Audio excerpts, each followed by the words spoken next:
Vandag gaan ons 'n word gou gesond kaartjie maak. So ons maak so 'n kaartjie vir iemand wanneer hulle miskien nie lekker voel nie of wanneer hulle siek is om te sê hulle moet gou gesond word. So ek het sommer hierdie lyntjies papier gebruik, maar jy kan wit papier gebruik of selfs mooi kleurpapier as jy wil. Dan draai jy jou bladsy skuins en jy vou hom in die helfte. Maar jy kan ook besluit as jy hom anders vou, dan kan jy. Dit maak nie saak nie. En dan skryf jy voorop: word gou gesond. En hier is nog lekker baie plek waar jy kan prentjies teken of hoe jy dit mooi kan versier hoe jy wil.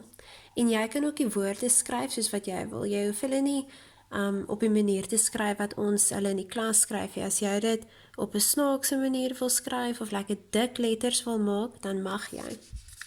Dan binne-in, wanneer ons 'n kaartjie skryf vir iemand, skryf ons bo-aan liewe en dan skryf ons die maatjie se naam hier vir wie ons dit skryf.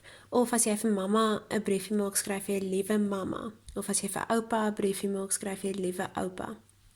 Dan kan jy skryf: ek hoop jy voel gou beter. Maar jy kan ook jou eie sin byskryf as jy wil, iets anders wat jy ook wil skryf. En as jy klaar is, skryf jy onderaan: baie liefde, en jy skryf jou eie naam.